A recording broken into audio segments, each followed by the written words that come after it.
Hello everyone, welcome to chemistry 180। আজকে আমরা জানবো স্ট্রাকচার অফ অ্যাটম পার্ট 5, অর্থাৎ এর আগের দিন আমরা জেনেছিলাম কোয়ান্টাম নাম্বার সম্পর্কে এবং সেখানে অরবিটাল নোটেশন অর্থাৎ 1s 2s 2p 3s 3p 3d এবং 4s 4p 4d 4f কিভাবে আসছে সেই অনুযায়ী। এবার আমরা দেখব ইলেকট্রন কিভাবে ঢুকবে একটা অ্যাটমের মধ্যে। তো সেক্ষেত্রে আমাদের শুরু হচ্ছে আউটবাউ প্রিন্সিপাল দিয়ে।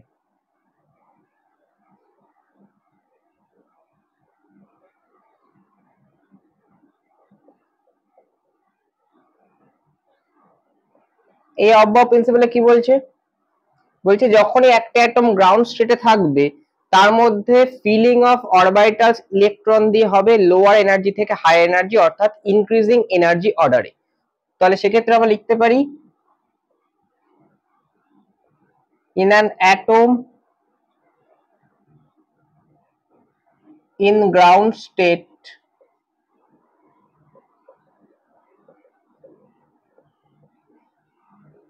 the feeling of electrons occur in the order of increasing energy।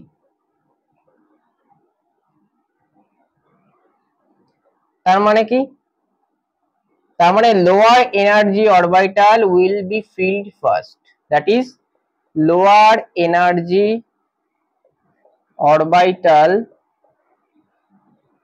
will be filled first। এবার এইখানে আমাদের এনার্জির যে অর্ডার আছে ইলেকট্রন অরবিটাল গুলো সেটা কিভাবে পাবো? দেখো ফার্স্টে আমরা জানি 1s এ 1 এ 1s থাকে, 2 তে থাকে 2s 2p, 3 তে থাকে 3s 3p 3d, 4 এ থাকে 4s 4p 4d and 4f। এবার জাস্ট আমরা এইখান থেকে জাস্ট কাটবো এরকম করে,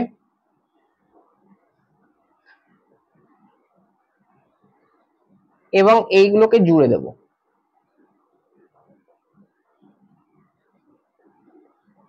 দেখো আমরা ফার্স্টে দেখতে পাচ্ছি কোথায় যাচ্ছে, 1s এ যাচ্ছে, তাহলে 1s লোয়েস্ট এনার্জি। তারপরে ঘুরে কোথায় আসছে 2s, তারপরে ঘুরে কোথায় আসছে 2p, 2p এর পরে আসছে দেখো 3s, 3s এর পরে আসছে 3p, তারপরে আসছে দেখো 4s, তারপরে যদি এখান থেকে আবার যাই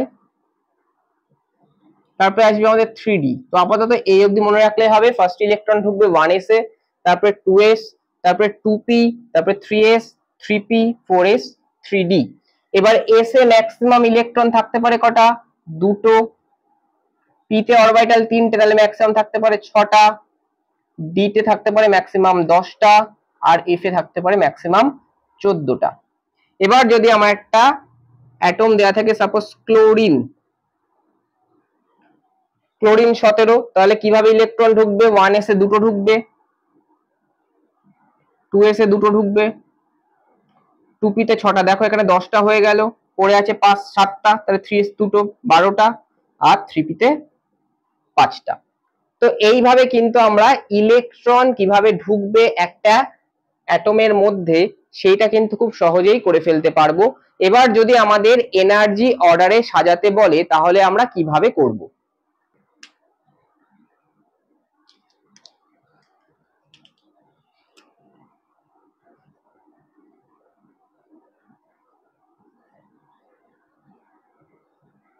আমার যদি এই কোশ্চেনটা দিয়ে বলে অ্যারেঞ্জ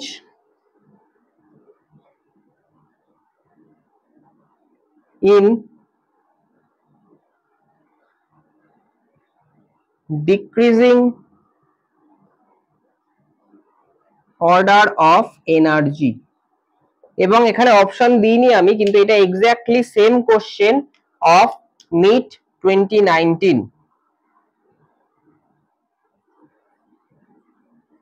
তাহলে এইখানে যদি আমায় বললে যে কিভাবে এটাকে অ্যারেঞ্জ করব, তাহলে আমরা কি এইভাবে করব? একদমই নয়। এখানে আমরা n+l রুল অ্যাপ্লাই করব, যেখানে আমরা এক একটা অরবিটালের n আর l জানি, সেটাকে অ্যাড করে দেব। তাহলে সেখানে অ্যাড করলে কি হবে? n+l রুল কি বলছে? যার n+l হায়ার তার এনার্জি হায়ার।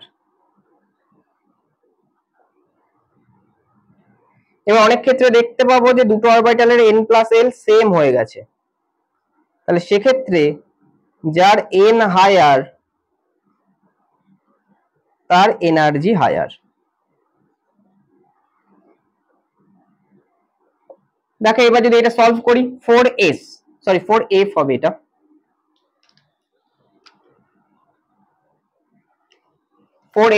তাহলে 4f যদি দেখতে পাই আমি এক্ষেত্রে n কত, n4, l কত f এর জন্য 3, তাহলে n+l ভ্যালু আমি পেয়ে যাব 7। নেক্সট 5d, n কত 5, l কত d এর জন্য 2, তাহলে n+l কিন্তু আমি পেয়ে যাব এখানে 7। নেক্সট 6s, n দেখো 6 আর s এর জন্য l হচ্ছে 0, তাহলে n+l আমি পাবো 6। তারপরে বলেছে 5p, n হচ্ছে 5 আর l হচ্ছে 1, তাহলে n+l এখানেও পেয়ে যাব 6। দেখো n+l ভ্যালু কোথায় হায়ার, এখানে হায়ার, অর্থাৎ 4f আর 5d এর এনার্জি হায়ার হবে এদের থেকে। এবার এদের দুজনের মধ্যে কার হায়ার হবে, দুজনেরই n+l সেম, এখানে n হায়ার কার 5d, তাহলে 5d এর হায়ার এনার্জি হবে দেন 4f। তারপরে এই দুজনের মধ্যে n+l সেম, তাহলে n হায়ার দেখো 6s, তাহলে এটা হবে 6s, তারপর আসবে 5p। এই হচ্ছে আমাদের এনার্জি অর্ডার n+l রুল। তো এইভাবে কিন্তু আমরা নিট 2019 একটি কোশ্চেন সলভ করে নিলাম।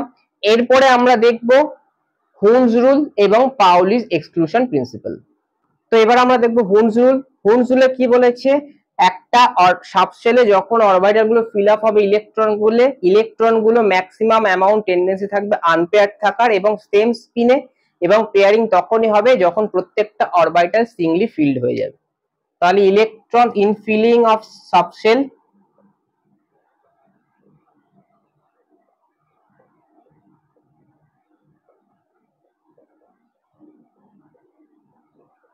the electrons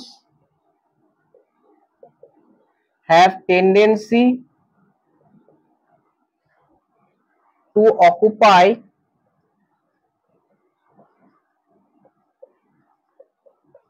the orbital in same spin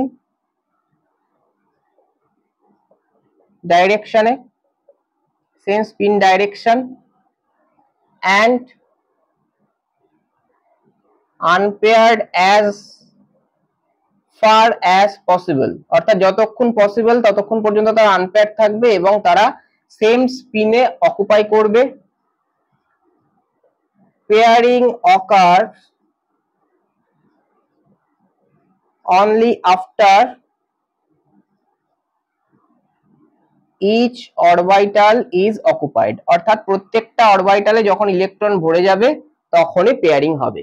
যদি এই রুলটা একটু এক্সপ্লেন করে দেখো, আমি যদি দেখি এখানে সাপোজ অক্সিজেন কত 8, তাহলে 1s2 2s2 2p4। এবার 2p এর ক্ষেত্রে যদি দেখি 2p তে তিনটে অরবিটাল, তো অনেকে এরকম দিয়ে দিতে পারে 2p4 মানে এই, তো এইটা কিন্তু একদমই হবে না।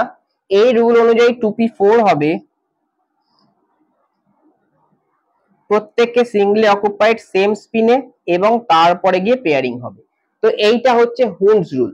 এবার এখানে একটা জিনিস মাথায় রাখবে আমাদের, যখনই হাফ ফিল্ড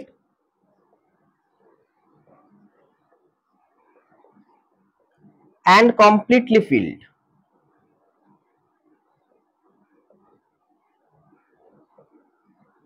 অরবিটাল পাবো তখনই আমরা এক্সট্রা স্টেবিলিটি পাবো।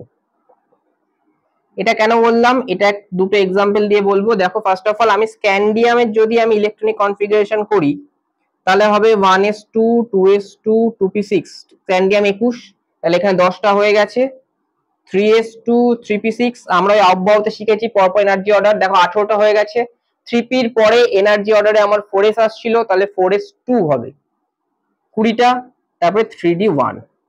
সিমিলারলি আমার যদি ক্রোমিয়াম করি, ক্রোমিয়াম 24, তাহলে অনেকে করবে এইটা 1s2 2s2 2p6 3s2 3p6 4s2 3d4, কিন্তু এইটা হবে না, কারণ 3d4 মানে আমার এরকম আসছে।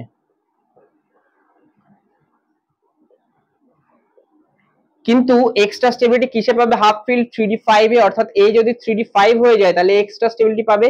এক্সট্রা ইলেকট্রন কোথা থেকে নেবে? এই 4s থেকে নিয়ে নেবে, অর্থাৎ ক্রোমিয়ামে ইলেকট্রনিক কনফিগারেশন হবে 1s2 2s2 2p6 3s2 3p6 4s1 3d5। এই দেখো 3d5 হয়ে গেল, মানে কি এই এক্সট্রা স্টেবিলিটি পেলো। সিমিলারলি আরেকটা এক্সেপশনের জায়গায় কি আছে? কপার 29। তো সেখানে অনেকে করবে এরকম 1s2 2s2 2p6 3s2 3p6, 18টা হলো, 18 আর 2 20, 20 আর 9 29, এটাও কিন্তু হবে না, কারণ 3d9 মানে আমার এরকম আসছে।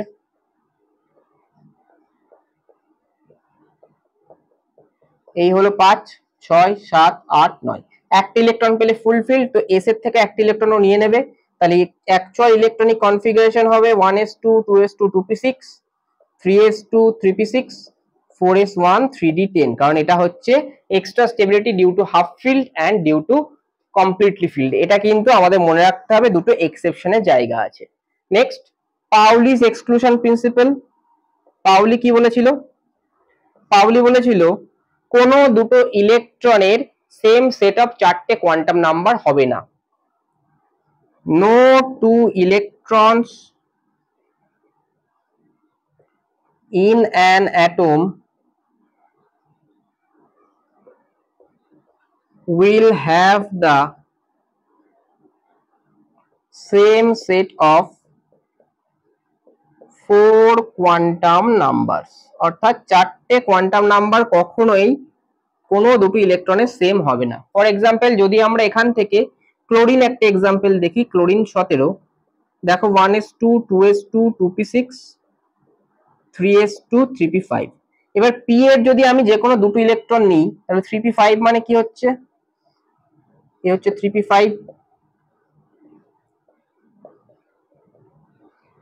তাহলে এই দুটো ইলেকট্রন যদি আমি কম্পেয়ার করি, এরা 3p তে আছে, তাহলে n কত? 3, p তে আছে l কত? 1, m এর ভ্যালু সেম, m এর ভ্যালু যদি এটা -1 0 আর +1 ধরি, তাহলে এটা m এর ভ্যালু -1, কিন্তু স্পিন দেখো একটার প্লাস হাফ আর একটার সব সেম হলেও স্পিন মাইনাস হাফ, অর্থাৎ আমাদের শেল নাম্বার, সাবশেল এবং হচ্ছে অরবিটাল সেম হয়ে গেলেও একই অরবিটালে কিন্তু পেয়ারিং হতে গেলে অপোজিট স্পিন হতে হবে, তো স্পিন কোয়ান্টাম নাম্বারটা কিন্তু আলাদা হয়ে যাবে। তো এই হলো আমাদের আউটবাউ প্রিন্সিপাল, এবং সেখান থেকে n+l রুল, হুন্স মাল্টিপ্লিসিটি রুল, এবং সেখানে পাউলিস exclusion principal.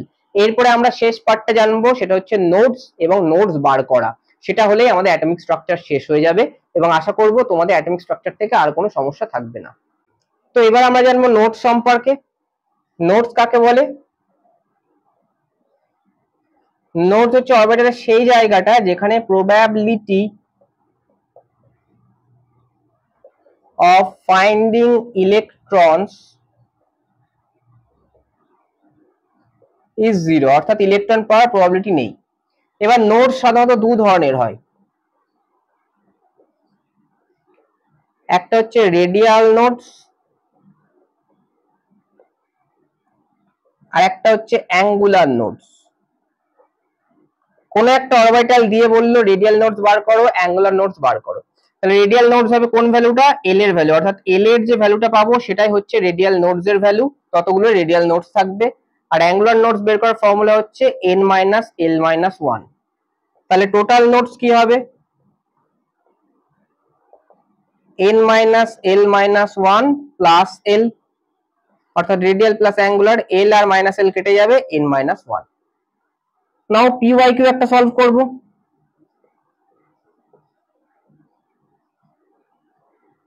The number of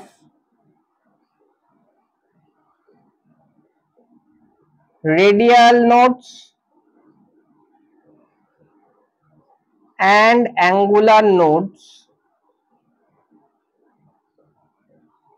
in 4D orbital are কত কত, অর্থাৎ 4D অরবিটালে আমার রেডিয়াল আর অ্যাঙ্গুলার নোডস কত হবে। দেখো এটা যেই মেন 2019 এর কোশ্চেন, সরি 2022। তাহলে 4d যখনই বলে দিয়েছে তাহলে n কত 4, l কত, d এর জন্য 2, তাহলে অ্যাঙ্গুলার নোডস কত হবে l এর ভ্যালু, তাহলে অ্যাঙ্গুলার নোডস হবে আমার l, that is 2। Radial nodes এর ভ্যালু কি হবে, দেখো রেডিয়াল নোডস লিখেছি n মাইনাস l মাইনাস 1, তাহলে n minus l minus 1, n কত 4 minus l minus 1, that is 1। Total nodes কত হবে তাহলে n মাইনাস 1 আমি লিখেছি টোটাল নোডস এর ফর্মুলা, তাহলে n কত 4, 4 মাইনাস 1, দ্যাট ইজ 3। অর্থাৎ এই তিনটের মধ্যে দুটো হচ্ছে অ্যাঙ্গুলার নোডস আর একটা হচ্ছে রেডিয়াল নোডস। আশা করছি তোমাদের অ্যাটমিক স্ট্রাকচারের কনসেপ্ট মোটামুটি ক্লিয়ার হয়ে গেছে। যদি কারো ডাউট থাকে কমেন্ট বক্সে জানিও, আমি সেখানে রিপ্লাই করব। আর ভিডিওটি ভালো লাগলে অবশ্যই লাইক করে বন্ধুদের সঙ্গে শেয়ার করে দিও, এবং এইভাবেই আমরা কিন্তু topic wise chapter wise video complete করে দেবো, যেখানে আমরা সিলেবাসটা পুরোটা নিট 2025 আসার আগেই কমপ্লিট করে দিয়ে রিভিশন দিয়ে পিওয়াইকিউ এবং এমসিকিউ সলভ করবো। আমাদের সঙ্গে এইভাবে জুড়ে থাকো। আশা করছি নিট 2025 এ তোমরা 160 প্লাস স্কোর করতে পারবে ইন কেমিস্ট্রি আউট অফ 180। নমস্কার।